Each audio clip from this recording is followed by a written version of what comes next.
Well, thank you very much for the friendly words, and Mrs. Corinne, thank you very much for the introduction. It's not an easy task for me to start because, sometimes you take on jobs and it is about the imbalance or imbalances of the free trade. And, this is certainly not an easy task for economics. It's about balance, and this is what this event is about. And I'm supposed to speak about imbalance. But, this is a topic where we would like to have exchange of opinions. Now, my topic is one, and I understand the task like this.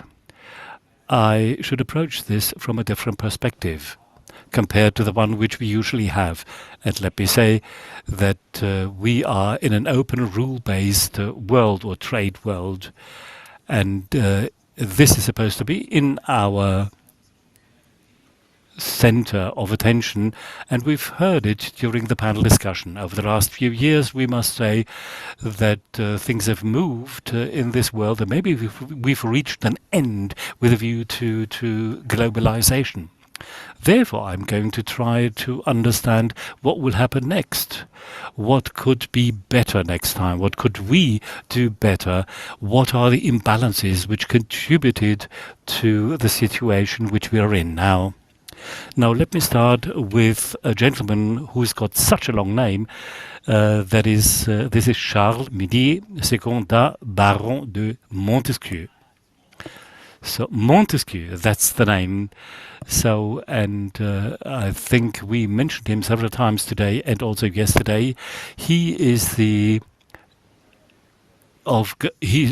might say that he's the kind of father or ancestor of introducing globalization. And I believe this is a wonderful quote. Wherever we find agreeable manners, there commerce flourishes, and that wherever there's commerce, there we meet with agreeable manners. Now, what is he saying with this? He says that in a free exchange of people, between countries, more then an economic transaction will take place. So this trade, this exchange also is a moral and also a civilian way of dealing with each other. Now, you have to connect it with the do commerce thesis. It's become the intellectual backbone of what we've been dealing with over the last few years, or decades even. It is important to think of the idea that free trade, or the openness, means that this is not only an economic efficiency or a promise to prosper. No, it is always a political promise as well. So economy and politics will also come together. And one of the theses is that whatever we do in economical terms, exchange, trade between countries, this is something which is to be promoted, and at the same time we will help the world in political terms, bring about peace and prosperity and stability. So we can now sit back and think which of the two promises will, be more, say, relevant to globalization, which side kept to this promise more so than the other. But for me, this is the point of departure, saying, I believe what Montesquieu said is still current, but are there some things which, will countervail this promise of balance and prosperity in this world? We are in Salzburg, we are in the EU, and there's one institution we all know and appreciate, which is based on this promise. It is the European Union. So everything that I'm going to say during my presentation, trade will create peace. Trade will also have positive political aspects. All this comes together in the EU. So do not misunderstand me that things might go wrong. The first item we have to talk about is a world which is open to economic exchange, trade, reflected in our models as well as in reality. The thesis that we see, which is certainly correct, the winners, the pie is growing, and the winners will always be able to compensate the losers. But the losers, and let me start, I go back to 1912, and here you see a protesting farmer from the Deutsche Kaiserreich, and you may remember that this was all about Bismarck's protective tariffs policies. It was about new markets, first globalization, so to speak, before the First World War. And this refers to the new countries, in particular in Northern America, but also in South America and also more distant countries. Now, they had a lot of, say, land. They were in a position to produce food at affordable prices to be delivered to European markets. And the European farmers protest that the food, that the agricultural imports from the United States, in this case, are to be made more expensive by levying tariffs. And of course, they would have been in a position to produce these foodstuff for the German population. Okay, move forward. And Mr. Felbermayr, let's move to Austria, where the Farmers Association came up with a similar arguments when talking about the free trade agreement with Mercosur. And there are losers, potential losers, which become political active in order to, remove any imbalances. Now, this is an imbalance which will be discussed most frequently. It is the question, what happens to the American, or happened to the American economy after China entered or joined the WTO.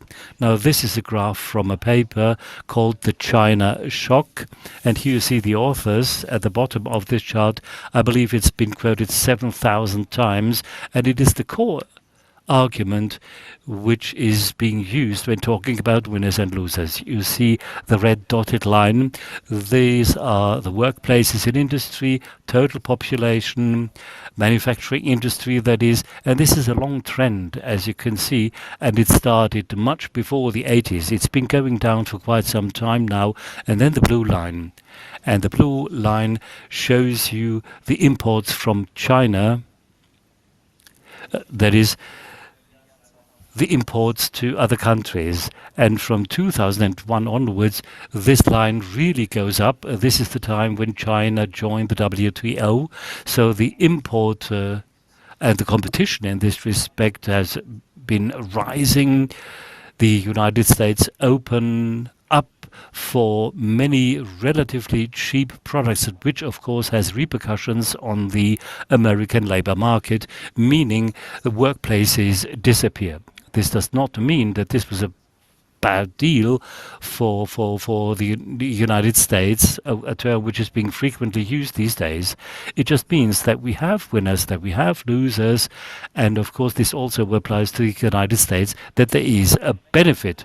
So if you break it down and look at the regions, or rather the regional effects, the accession to the WTO and the flood of Chinese imports and their effect on the American economy, you see that some areas have been more affected than others. And this imbalance between the regions, that is, those being more or less affected by Chinese imports, and the reduction of the number of workplaces. Now you can have a closer look at that, and you can see how large the effects were, also in political terms.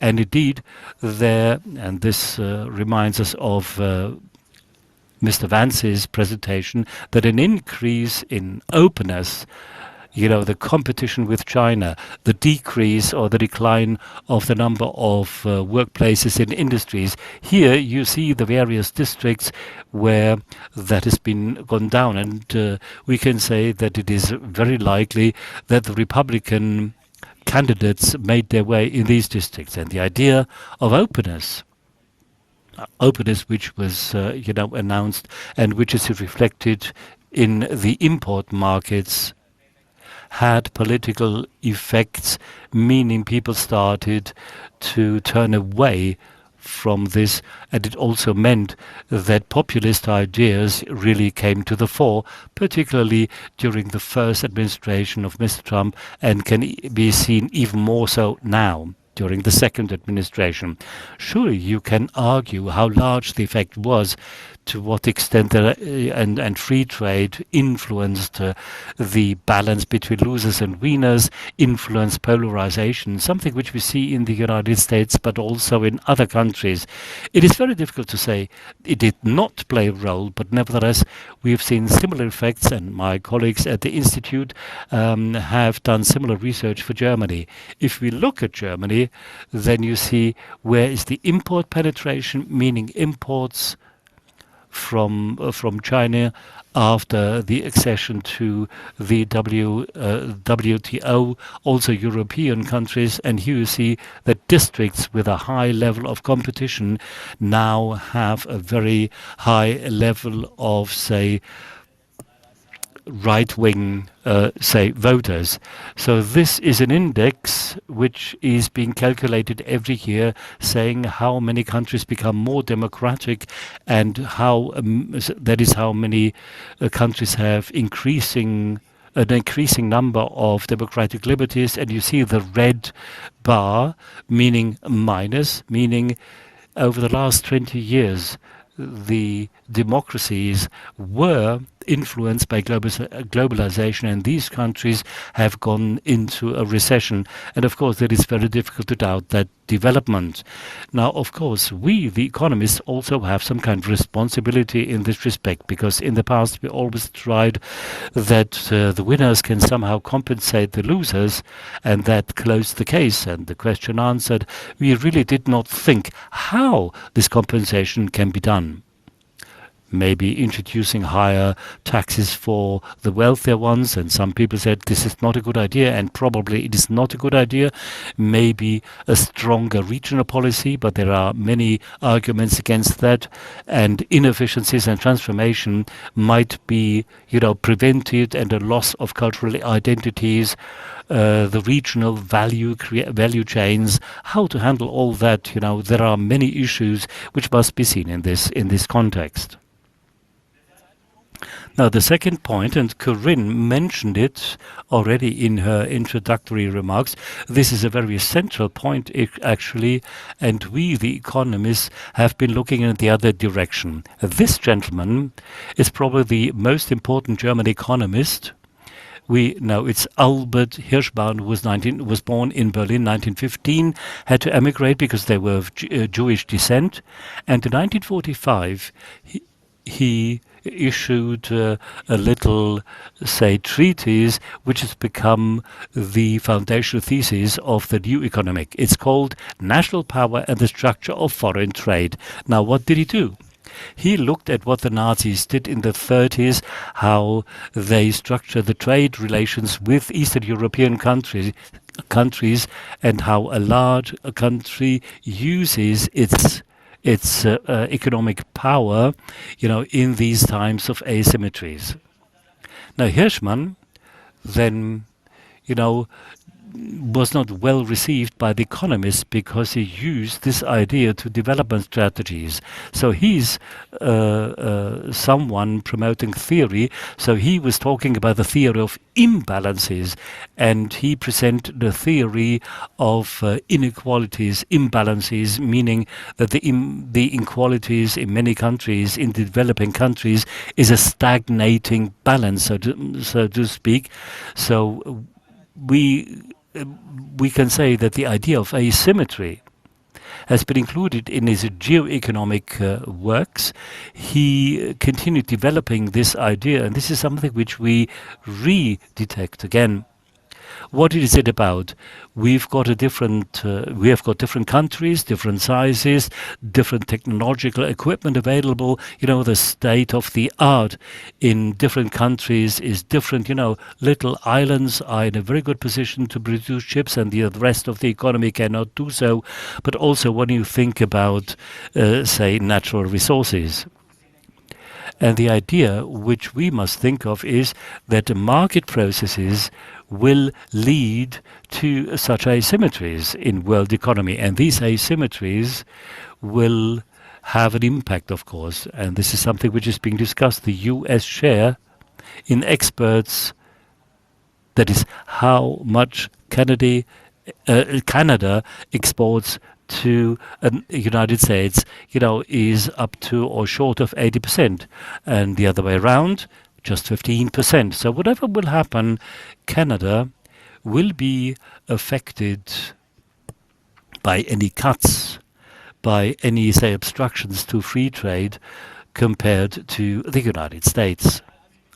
So this is an asymmetry. We experienced another one. Germany noticed since 2022, that is the dependence coming from market processes. So this means the economy made itself dependent on Russian gas. But there are also other asymmetries and dependencies which you can find in the field of antibiotics. And there are certain substances which you need in order to produce such antibiotics. And I can say that Europe is dependent at 80% dependent on pre-products or pre-finished products coming from China. So we might say this fact can be used in order to exert power. And this means you can force others to do things which they wouldn't have done in the first place. 80%, of course, in this respect is too much now, and I believe the Chinese can produce that best at very low prices. So a market process will lead to an asymmetry, which might be used potentially in political terms as well as in economical terms if the market power is large enough. And another question, raw materials. Here on the left side, you see mining of raw materials. Car industry uses these magnets, rare earths, but also other things like lithium, for instance, in battery production. And here you can see that China is not necessarily, although they are presented in Africa very much, not necessarily. China has generated or developed a key position, of course, with state subsidies. This is part of the 2020 strategy of China. Graphite, for instance, here the rest of the world is really dependent on China. Again, an asymmetry coming from the free trade system, something which we have to think about now, how to handle this asymmetry. More diversification, more trade, certainly one answer, but it is an asymmetry which comes from the imbalance in, the trading system per se. But there's another implication as well, i.e. there are hegemons using different types of instruments and they play them at the same time. So this is a nice framework, and we heard this week this framework of geoeconomics has been discussed frequently this week. So it might happen that a hegemon uses different tools and instruments at the same time in order or coordinate these tools and instruments. So coordinate the instruments being used by different countries. Just think of the United States, for instance. They use the central role of the US dollar, not only through a trade channel, but also through a finance channel. Using it, they might be in a position to exert pressure. Of course, this also refers to cloud-based systems on our side, financial transactions, and most of you will certainly,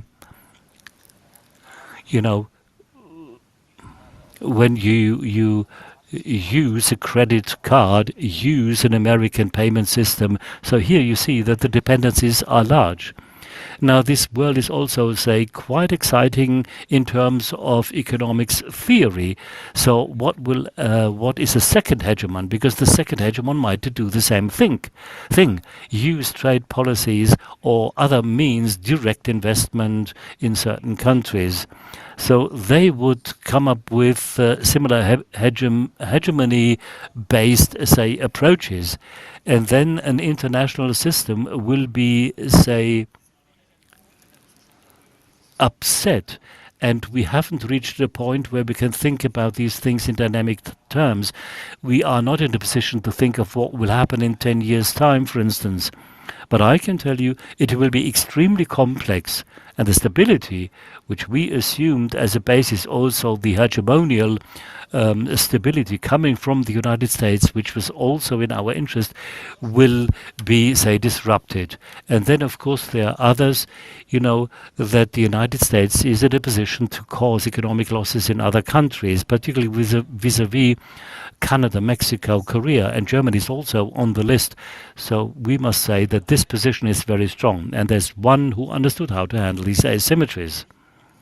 Not in a positive sense, and I show you what our Kiel trader system, Gabriel and others have prepared that very nicely. So here you see the tariff threats, if they are implemented, and of course the preconditions change every 5 minutes. So if they remain in place like they are, then here you will see which kind of loss and damage they will cause. Germany minus 0.6. On the left side, negative growth over the next 12 months, for instance, minus 0.6% instead of 1.5 or 2%, or 1.4% is what others said. But you see that these quantities are very large. Mexico, Canada, particularly, those countries are affected by this, where these asymmetries are really kind of center stage. Now we, as the EU, if we work together, pull together, we will not see these asymmetries to this extent. Together we are strong, so to speak, and the power position in trade will or is not a given for the United States, and say we have 10% of our foreign trade being done with the United States. So 10% foreign trade, if a spoke is put into the wheel, then of course this is not the end of the world. Trump and the United States, they are also affected, more so than Germany, maybe 3 times as much. And if Trump really goes for that, 100% of the market in the United States will be affected. So the idea that also in relation to the to the EU, and if you disregard, say, defense or other expenses, the EU might be in a better position. So this is not yet quite clear. And what we should do, and here again the term of asymmetry comes up again, the imbalance is really central. Countries should get together, should join ranks, so to speak, openness as far as is possible, and open a rule-based world economy should be defended. Canada, Mexico, Japan, Korea, we should, come up with coordinated measures fighting things coming from the United States, because then suddenly we will be larger than the United States, and this means we might also generate asymmetries, but in the other way around. As you notice, this is just an example how you can organize yourselves. And what happens right now, many countries, enter into individual agreements with the United States, and this, of course, is a threat to the world order. Some of the regulations, these most favored nations clause, this is something which has been dealt with also in the deal with Japan. We might say that this is something which you have to bear in mind and think about. Now, the last point, and I think that this is the most difficult one, and this is the one which gives me really headache, particularly when preparing this presentation. The question is whether or not this basic idea from Montesquieu, and it was passed on from generation to generation, meaning trade is also a project creating peace. Should we give up this idea? This brings me back to Montesquieu. and the most important question, it was not only Montesquieu but also Churchill. He was also saying that free trade is important. Milton Friedman also said that free trade is important for the world. Are they all wrong in their opinions? Well, the empirical finding is that we believed in this approach, and we believed it in such a way. And by the way, the black graph is trade opening, trade integration, and this includes military spending, etc., defense spending. And you see, in 1990, we said, okay, that trade will create peace. This is something which we followed, in particular Germany. The social expenditure since 1954 have been going up, and the blue line, military expenses, 1% of our normal budget. By the way, this corresponds to what the Versailles Treaty levied on Germany in order to make Germany, say, impossible to defend itself. And the yellow graph also going up. Now this yellow graph shows the social expenditure as as a percentage of the gross domestic product.